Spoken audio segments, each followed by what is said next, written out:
ქუთაისის ახლადარჩეულმა საკრებულომ რიგით მეორე სხდომა გამართა. სხდომას ესწრებოდნენ ოპოზიციის დეპუტატები ალექსანდრე მიქაუტაძე, რომელმაც პარტია ლელოდატოვა და ახლა საკრებულოში დამოუკიდებელი დეპუტატის სტატუსით აგრძელებს მუშაობას. პარტია გახარია საქართველოსთვის წარმომადგენელი ელეონორა არჩაია და პარტია გირჩის პროპორციული სიის პირველი ნომერი თეკლა მებულიშვილი. საკრებულოს რიგით მეორე სხდომაზე დეპუტატებმა 9 საკითხს ეიმშელეს, მათ შორის იყო ფრაქციის ხალხის ძალა დაფუძნებასთან დაკავშირებით. ფრაქცია საკრებულოში მიხეილ გიორგაძემ, მამუკა სინაურიძემ და აკაკი გიორგაძემ შექმნეს. მათ ქართული ოცნების რიგები დატოვეს. საკითხს გამოეხმაურა ალექსანდრე მიქაუტაძე, მისი თქმით, ქართული ოცნების პარტიიდან საკრებულოში შესული დეპუტატების მხრიდან ცალკე ფრაქციის შექმნა უსაფუძვლოა და არამომგებიანი საბიუჯეტო სახსრების ხარჯვის კუთხით. ქართული ოცნებიდან არის ყველა ეს ადამიანი არჩეული. ამიტომ ვერანაირ საჭიროებას ვერ უყურებ.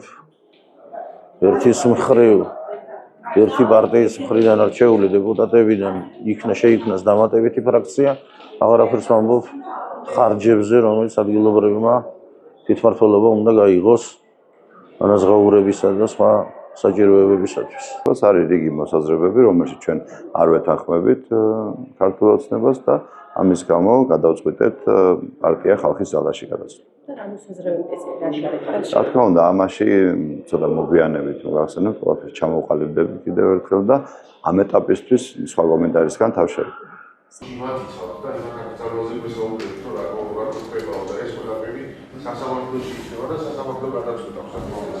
სასამართლო არ არის დამოუკიდებელი. სხდომაზე ასევე ყურადღება გამახვილდა ოპოზიციური პარტიების აკრძალვის ინიციატივაზე ქართული ოცნების მხრიდან. როგორ რეჟიმი იყო, ის სისხლიანი რეჟიმი და შესაბამისად ზუსტად სწორად ხდება მათ მიმართ აკრძალვა, იმიტომ რომ ესეთი რეჟიმები საქართველოში არ უნდა დაბრუნდეს. ყველას გვახსოვს ის ტერორი, მათი მოქმედებები ახალგაზრდების ქუჩაში დახვრეტა და ასე შემდეგ. ამიტომ ცოტა მძიმეა მათი მეხოთბეებისთვის ახლა წარსულის გახსენება სამწუხაროდ, მაგრამ ამ წარსულს ვერავინ ვერ გაექცია. მადლობთ. როცა საუბრობთ პროცესის სიჯანსაღეზეც, რადგან ქალაქის საკრებულოს თავმჯდომარე აქცენტს აკეთებდა, რომ უნდა გვავიწყდებოდეს რა ხდება იქეთ რა.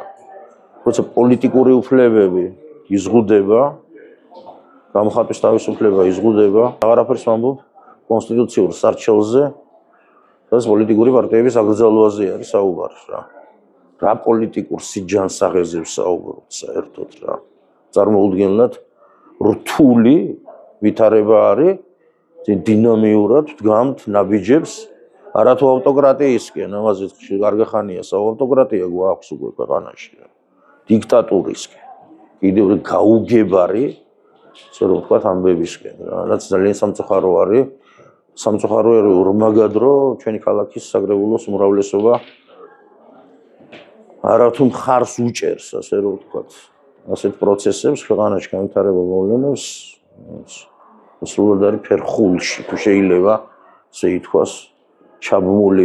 აკრძალვა დიახაც სამართლიანია იმ პარტიების, რომლებიც ქვეყნის ინტერესების წინააღმდეგ, ქვეყნის სუვერენიტეტის წინააღმდეგ, არც შიგნით და არც გარეთ ძალისხმევას არ აკლებენ.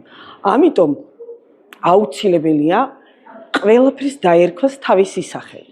ისინი არიან უსამშობლოები, იყვნენ როცა იყვნენ ხელისუფლებაში მაშინ, აკეთებდნენ ქვეყნის საწინააღმდეგო ძალიან ბევრ მოქმედებებს, დააკარგეს ტერიტორიები, აწამეს ხალხი, დაატერორეს და მაგალითად ბატონ ალექსანდრე მიკაუტაძეს პირდაპირ ვეტყოდი, რომ ის არის ხანდაზმული თაღლითების პარტიის წარმომადგენელი და ამიტომ აი ასეთი პარტიებიდან ჩვენ რეპლიკებს ნამდვილად ვერ მივიღებთ.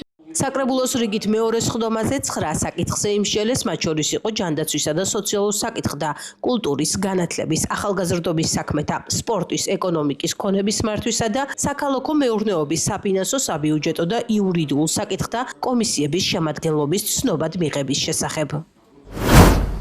მეგაჯმა ქუთაისის საკრებულოს დეპუტატებს ქართული ოცნებიდან ასევე კითხა, თუ რას ფიქრობენ ისინი კორუფციის ბრალდებით მათი თანაპარტიელების სხვადასხვა უმაღლესი თანამდებობის პირების დაკავებასთან დაკავშირებით. სამწუხაროა, მაგრამ ქართული ოცნება მართველი გუნდი რო არის, იმას არ ნიშნავს, რომ იმის დანაშაული ეპატიოს. კანონი არის ყველასთვის ერთი ქვეყანაში. არ დაწერილა განსაკუთრებულად ქართული ოცნებისთვის და ნაციონალებისთვის ცალ-ცალკე კანონი. კანონიანის ერთი და კანონის წინაშე ყველა აგებს პასუხს. ამიტომ ზუსტად ესეც არის იმის მაჩვენებელი, რომ ჩვენი პარტია არის პოლიტიკურად ჯანსაღი და დემოკრატიული პარტია. თუმცა რასაც იმაზე რომ ამდენი წლის განმავლობაში შეგვიძლია ვთქვათ რომ ქართული ოცნება ჩაფლული იყო კორუფციაში თავისი მაღალჩინოს. ნამდვილად არ ყოფილა ჩაფლული კორუფციაში, როცა გამოვლინდა ეს ფაქტები, ყველამ ნახა რომ ამ ფაქტების წინააღმდეგ აღძრულია სამართლიანად საქმე და დაველოდოთ რა თქმა უნდა კიდევ თუ ვინმე დააშავებს ჩემი ხელმძღვანელობით თუ ეხა უბრალო ჯარისკაცი ვარ ეხლა თქვა უბრალო წარმომადგენელი ამიტომ არავინ არ უნდა იფიქროს ქვეყანაში ქვეყნის საწინააღმდეგოდ და ბიუჯეტში ხელის ფათვი. ну მიმდინარეობს პროცესი, იქნება მე გასაჩივრება, იქნება შემდგომი პროცესები და ბოლოში უკვე დადგება სურათი და აი ბოლოში დადგება სურათი, მე უფრო კომპეტენტურად გეტყვით, უფრო ცვლად გეტყვით ყველაფერს, მაგრამ დღესდღეობით შემიძლია გითხრათ ერთი რამე, რომ ჩვენი ქვეყანა არ არის ვალდებული ჩვენ წინაშე არაფერში. ჩვენ ყველა, ჩვენ თანამოქალაქე, მათ შორის მეც და ყველა ჩემი თანაგუნდელი ვართ ვალდებული ჩვენი ქვეყნის წინაშე.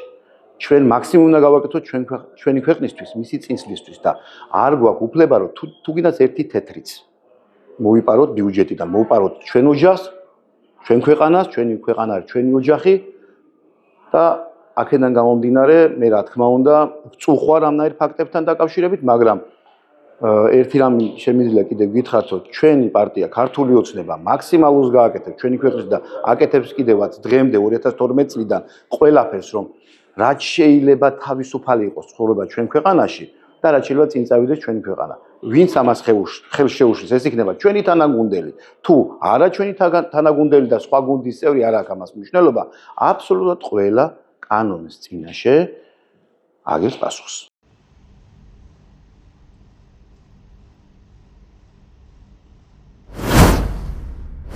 განათლების რეფორმაზე ისაუბრა დღეს პარლამენტში ინტერპელაციის წესით გამოსვლისას ირაკლი კობახიძემ. როგორც მან აღნიშნა, სტუდენტების 95%-ზე მეტი თბილისში სწავლობს, რაც დედაქალაქში ჭარბ დატვირთვას იწვევს. მისივე თქმით, მთავრობა სურს ქუთაისი და რუსთავი საგანმანათლებლო კერებად იქცეს. დღეს მდგომარეობით 95%-ზე მეტი სტუდენტებისა სწავლობს ქვეყნის დედაქალაქში, რაც იწვევს დედაქალაქის ჭარბ დატვირთვას. და სათანადოდ არ არის ამ პირობებში დატვირთული ჩვენი ქვეყნის სხვა მნიშვნელოვანი ქალაქები, ძირითადად ეს ეხება ქუთაისს და რუსთავს. და ვფიქრობთ, რომ ძალიან მნიშვნელოვანია სისტემის დეკონცენტრაცია და კონკრეტულად გვინდა აქცენტი გავაკეთოთ ორი ქალაქის მიმართულებით ახალი ინფრასტრუქტურის შექმნაზე. ეს არის ქუთაისი და ეს არის რუსთავი, უფრო კონკრეტულად რუსთავის მიმდებარე ტერიტორია, რაც დაეხმარება, რა თქმა უნდა, ამ მნიშვნელოვან ქალაქს განვითარებისათვის და შექმნის ახალ შეასრულებებს ამ ორი ქალაქის განვითარებისათვის. რაც შეეხება ქუთაისს, გვინდა ქუთაისი ჩამოყალიბდეს როგორც რიგით მეორე თავისი მნიშვნელობით სამართლიანი კერა ჩვენს ქვეყანაში. დღეს არის ერთი წამყვანი კერა, ეს არის თბილისი, ქვეყნის დედაქალაქი და გვინდა რომ ქუთაისი ვაქციოთ რიგით მეორე კერად უმაღლესი განათლების მიმართულებით. და ამისათვის უნდა შეიქმნას ქუთაისში სრულიად ახალი თანამედროვე სტანდარტების ინფრასტრუქტურა, რაც არის ამ გეგმის ერთ-ერთი მნიშვნელოვანი შემადგენელი ნაწილი. ირაკლი კობახიძემ ერთ-ერთ მთავარ გამოწვევად სტუდენტების ქვეყნიდან გადინების პრობლემა დაასახელა. მისი თქმით, საქართველოს უნდა შეეძლოს სტუდენტებს მაღალი ხარისხის განათლება მისცეს. ერთ-ერთი გამოწვევა არის ახალგაზრდების იმიგრაცია, ქვეყნიდან გასვლა. და ამის ერთ-ერთი მთავარი გამოწვევების მიზეზი არის ბუნებრივია უმაღლეს განათლების სისტემაში არსებული დღევანდელი მდგომარეობა. ხო, არიან ახალგაზრდები, რომლებსაც ურჩევნიათ უმაღლესი განათლება მიიღონ სხვა ქვეყნებში და როდესაც სხვა ქვეყანაში მიდის ახალგაზრდა, მათი დიდი ნაწილი არის ქვეყნისთვის, რა თქმა უნდა, დაკარგული. ხო, მით უმეტეს რომ კონკრეტულ სახელმწიფოებს, განვითარებულ სახელმწიფოებს აქვთ ეგრეთ წოდებული ტვინების იზიდვის პოლიტიკა და ძალიან წარმატებულად ახორციელებენ ამ პოლიტიკას და საუკეთესო შესაძლებლობის მქონე უნარების მქონე ახალგაზრდები მიდიან სხვა ქვეყანაში და რჩებიან სხვა ქვეყანაში. ეს პროცესი უნდა შეჩერდეს, რა თქმა უნდა, არა ხელოვნურად, არამედ უნდა შეჩერდეს იმით, რომ უნდა გაიზარდოს უმაღლესი განათლების ხარისხი და დონე ჩვენს ქვეყანაში და ზუსტად ამ საერთო სულისკვეთებას ეფუძნება ის კონცეფცია, რომელიც არის წარმოქმნილი ჩვენს მიერ. ინტერპელაციის წესით გამოსვლის დროს ირაკლი კობახიძემ განათლების მიღების ვადების შემცირებაზე ისაუბრა. მისი თქმით, უნივერსიტეტებში უნდა დაინერგოს 3+1+1 სისტემა. შესაძლებელია შეიკვეცოს სწავლების ხანგრძლივობა და გვინდა რომ შემოვიღოთ 3+1+1 სისტემა, ანუ არსებითად 3+1, 3 წელი ბაკალავრიატი, 1 წელი მაგისტრატურა და იმ შემთხვევაში თუ სტუდენტს სურს აკადემიური საქმიანობის გაგრძელება, მაგალითად სადოქტორო პროგრამაზე მოგვიანებით სწავლის გაგრძელება და შემდეგ, ამ შემთხვევაში იქნება გახანგრძლივებული 2 წლიანი მაგისტრატურა, რომელიც უნდა დაამთავროს შესაბამისმა სტუდენტმა. ეს არის საერთაშორისო პრაქტიკის შესაბამისად მიღებული და საერთაშორისო მოთხოვნების შესაბამისად მიღებული გადაწყვეტილება. რაც შეეხება სკოლებში 12 კლასის კვლავ 11 კლასით ჩანაცვლებას, ირაკლი კობახიძემ აღნიშნა, რომ გადაწყვეტილება განათლების სპეციალისტებთან კონსულტაციების გავლის შემდეგ მიიღეს. მისივე თქმით, საზღვარგარეთ განათლების მიღების მსურველებს დაბრკოლება არ შეექმნებათ, რადგან მათ მიეცემათ შესაძლებლობა მე-12 კლასი გაიარონ სურვილის შემთხვევაში. რატომ უნდა ისწავლოს მოსწავლემ 12 წელი? თუ შესაძლებელია, რომ 11 წელიწადში აითვისოს იგივე პროგრამა. უპირატესობა ხანგრძლივობის შემცირებას ბევრი აქვს. აქაც იგივე რო ავიღოთ ეკონომიკური ეფექტი, აქაც დამატებით გემატება დაახლოებით 30-40,000 სამუშაო ძალა, რაც ეკონომიკის ბუნებრივია ძალიან მნიშვნელოვანია. და ნუ ასევე ვიცით რა არის არსებული პრობლემა. რეალურად არა თუ მე-12 კლასში, მე-11 კლასშიც კი უმეტეს შემთხვევაში მოსწავლეები საერთოდ არ დადიან სკოლაში. აქ ერთ-ერთი პროგრამა ეს არის, რომ ბოლო კლასების პროგრამა საერთოდ არ არის თავსებადი მისაღები გამოცდების შინაარსთან. შესაბამისად, მოსწავლეს მრჩევნია სკოლაში სიარულის ნაცვლად მოემზადოს რეპეტიტორთან, ან სახლში მოემზადოს და ჩააბაროს უმაღლესი გამოცდა, მისაღები გამოცდა უმაღლესი განათლების სისტემაში. რა თქმა უნდა, ეს უნდა შეიცვალოს. ერთი რომ თვითონ უნდა გადაიხედოს, ბუნებრივია ზოგადი განათლების პროგრამის შინაარსი და ბოლო წლის პროგრამა მაქსიმალურად უნდა იყოს მორგებული მისაღები გამოცდების მოთხოვნებზე და ამას აუცილებლად გავაკეთებთ. და მეორე კიდევ ერთხელ თუ არ არის აუცილებელი ბიზნესის მიღწევისთვის 12 წელი სწავლა, მაშინ ჯობია რა თქმა უნდა გადავიდეთ 11 წელიწადში. ერთადერთი რაც ოპონენტებმა დაუპირისპირეს ამ ასე ვთქვათ გზავნილს იყო ის, რომ 11 წლიანი სწავლების პირობებში მოსწავლეებს გაუჭირდებათ საზღვარგარეთ უმაღლესი განათლების სისტემაში სწავლის გაგრძელება. ანუ არავინ არ საუბრობდა იმაზე, საჭიროა თუ არა 12 წელიწადი, კარგია თუ არა არსებული სისტემა. ერთადერთი რაც იყო, რომ თუ 12 წელი არის სწავლა ბავშვმა, საზღვარგარეთ ვერ წავა პირველი კურსიდან უნივერსიტეტში. აქაც ჩვენ გვაქვს მარტივი გადაწყვეტა. ეს არ არის მთავარი საკითხი. მთავარია 11 ჯობია თუ 12 წელი. ამაზე არავინ არ საუბრობს, კიდევ ერთხელ წავა თუ არ წავა საზღვარგარეთ, ამაზეა საუბარი.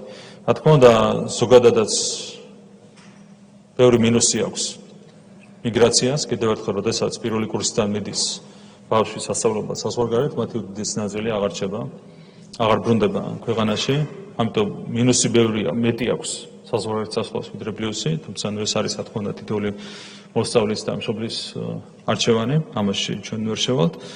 მაგრამ თუ ვინმე სურს საზღვარგარეთ სწავლის გაგრძელება, აქაც იქნება შესაბამისი პირობები შექმნილი. პირველი, ეს მოთხოვნა არ შეეხება კერძო სკოლებს, და კერძო სკოლებს შეეძლებათ შეინარჩუნონ 12 წლიანი სასწავლო პროგრამა, ეს ერთი. და მეორე, რაც შეეხება საჯარო სკოლებს, აქაც თუ ვინმეს ექნება სურვილი, რომ გაიაროს მე-12 კლასი იმისათვის, რომ მე ადვილად განაგრძოს სწავლა საზღვარგარეთ, ამისათვის სპეცკლასები შეიქმნება სხვადასხვა ქალაქში. მათ შორის თბილისში შეგვიძლია თითოეულ რაიონში შექმნას შესაბამისი სპეცკლასები. აქედან გამომდინარე, თუ ვინმეს ექნება სურვილი დაამთავროს მე-12 კლასი და განაგრძოს პირველი კურსიდან სწავლა საზღვარგარეთ, ამის ყველანაირი პირობა იქნება შექმნილი.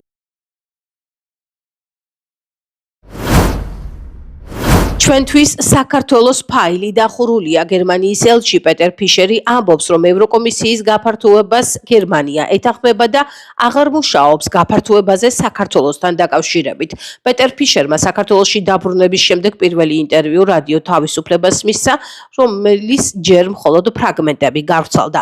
საქართველომ გადაუხვია გაწევრიანების გზიდან.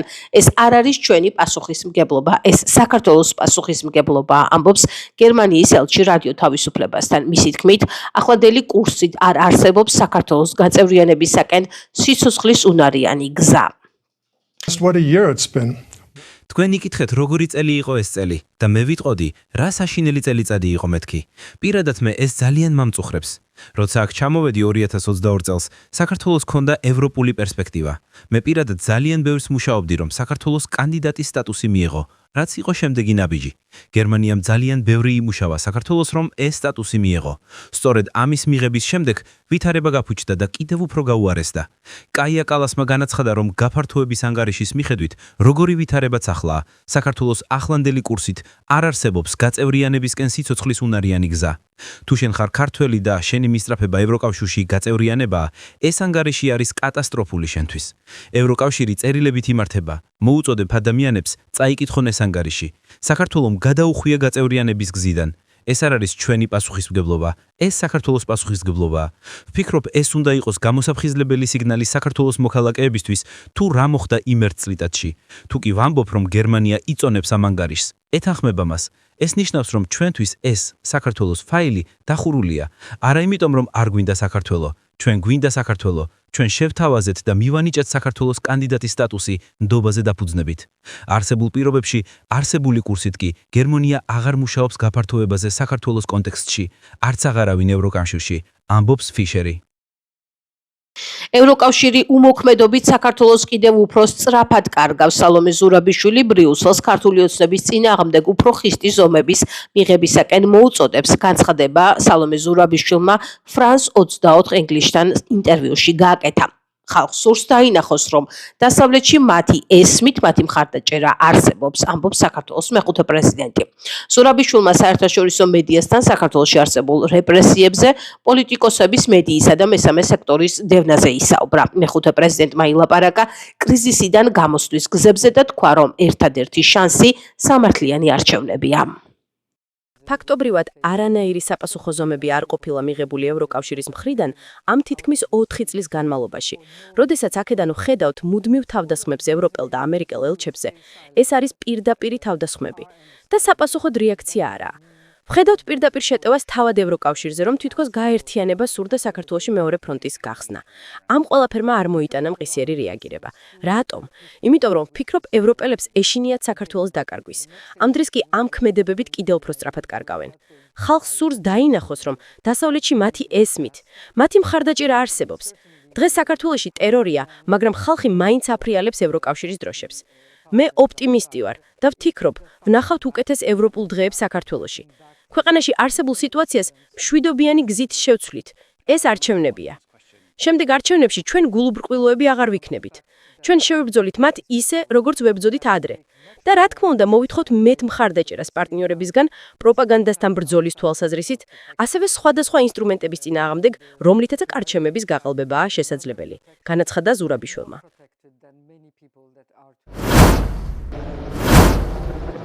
მესამე დღეა ბაღდადში ხანძარს ებრძვია სოფელ ხანში ტყის ფერდობზე ხანძის ქრობაში 200-ზე მეტი მეხანძრე მაშველი და ვერტმფრენი არის ჩართული. როგორც ცნობილია, ხანძარს ახალი კერები არ აქვს და მიმდინარეობს არსებული კერების დამუშავება. სოფელში მოწყობილია საგანგებო შტაბი, ხანძრის გამომწვევი ოფიციალური მიზეზები ჯერჯერობით უცნობია. საქართველოში ნარკოდანაშაულის ბრალდებით თურქეთის რესპუბლიკის 2 მოქალაქე დააკავეს. შინაგან საქმეთა სამინისტროს განმარტებით დაკავებული არიან სახელმწიფო უსაფრთხოების სამსახურის თანამშრომლების მიერ თურქეთში მოქმედი ეგრეთ წოდებული ბარიშ ბოიუნის კრიმინალური დაჯგუფების წევრები. მათ ბრალი ედება დიდი ოდენობით ნარკოტიკული საშუალებისა და ფსიქოტროპული ნივთიერების უკანონო შეძენა შენახვაში. სამართალდამცველებმა ბრალდებულების პირადი და დროებითი საცხოვრებელი სახლის ჩხრეკისას დიდი ოდენობით სხვადასხვა სახის სახის ნარკოტიკული საშუალება და ფსიქოტროპული ნივთიერების შემცველი აბები ნივთმტკიცება დამოიღეს გამოძიება სისხლის სამართლის კოდექსის 260 და 271 მუხლებით მიმდინარეობს დანაშაული 8 წლამდე ვადი თავისუფლების აღკვეთას ითვალისწინებს. ქუთაისში 28 ნოემბერს ქუთაისის პირველი საერთაშორისო ლიტერატურული ფესტივალი გაიხსნება. ფესტივალი 3 დღის განმავლობაში გაგრძელდება და სხვადასხვა ღონისძიებას მოიცავს, მათ შორის პანელურ დისკუსიებს, წიგნების პრეზენტაციებს, ლექციებსა და გამოფენებს. ფესტივალი ქუთაისის საერთაშორისო უნივერსიტეტში 11 საათზე გაიხსნება. ფესტივალის განრიგს შეგიძლიათ გაეცნოთ ჩვენს ვებგვერდზე megatv.gi. წელს ქუთაისში პირველად ტარდება ქუთაისის საერთაშორისო ლიტერატურული ფესტივალი. მისი სახელწოდება გახლავთ ქუთაისი, მითი და ლიტერატურა. ეს არის ძალიან მაღალი დონის ფორუმი, რომელშიც მონაწილეობენ ცნობილი მკვლევრები, მეცნიერები, მთარგმნელები, მწერლები, პოეტები, ამავდროულად გამომცემლობების წარმომადგენლები. თავისთავად ეს ფესტივალი არის მრავლის მომცველი და მას აქვს ძალიან შორსმემავალი გეგმები. ყოველ 2 წელიწადში ერთხელ ჩატარდება ეს ფესტივალი და მინდა ხაზგასმით აღვნიშნო, რომ ეს კეთდება იუნესკოს ეგიდით პირველად ქალაქ ქუთაისში. ძალიან წარმომადგენლობითია თვითონ ფესტივალი და არა მხოლოდ ქუთაისის და თბილისის ცნობილი უნივერსიტეტების წარმომადგენლები მონაწილეობენ, მწერლები და პოეტები, არამედ ჩვენ გვყავს ძალიან ცნობილი მეცნიერები, მწერლები და პოეტები საზღვარგარეთიდან. მე შემიძლია დავასახელო რამდენიმე ქვეყანა, მათ შორის გერმანია, ავსტრია, ესპანეთი, თურქეთი, იაპონია და მათი წარმომადგენლები ყველანი უკვე ქუთაისში ხვალ იქნებიან და ვფიქრობ ეს ფესტივალი იქნება ძალიან დიდი საწყისი მომავალი ურთიერთთანამშრომლობისა, განსაკუთრებით საინტერესო იქნება ის ახალგაზრდებისათვის, რადგან სრულიად ახალი ურთიერთთანამშრომლობის მემორანდუმები გაფორმდება. საინტერესოა იმითაც, რომ ეს ფესტივალი არ შემოიფარგლება მხოლოდ პანელური დისკუსიებით. კულტურულ პროგრამაში შემიძლია დაგისახელოთ არაჩვეულებრივი გამოფენა წიგნების ილუსტრაციებისა, რომელიც შედგება 28 ნოემბერს საღამოს კაკაბაძის სახელობის სამხატვრო გალერეაში და ამავდროულად 29 ნოემბერს ჩვენს ისტორიულ მუზეუმში იქნება ხელნაწერთა გამოფენა. მინდა ხაზგასმით და ძალიან ამაყად აღვნიშნო, რომ ჩვენი ფესტივალი დაიხურება რობერტ სტურუას არაჩვეულებრივი სპექტაკლით მიჯაჭვული პრომეთე. ვფიქრობ, ეს არის ძალიან კარგი საწყისი დიდი საქმისა, ისეთ ქალაქში, როგორც ქუთაისია, ლიტერატურის ქალაქში, რომელიც ყოველთვის გამორჩეული იყო თავისი ტრადიციებით, ლიტერატურული ფესვებით, ეს არის ძალიან ორგანული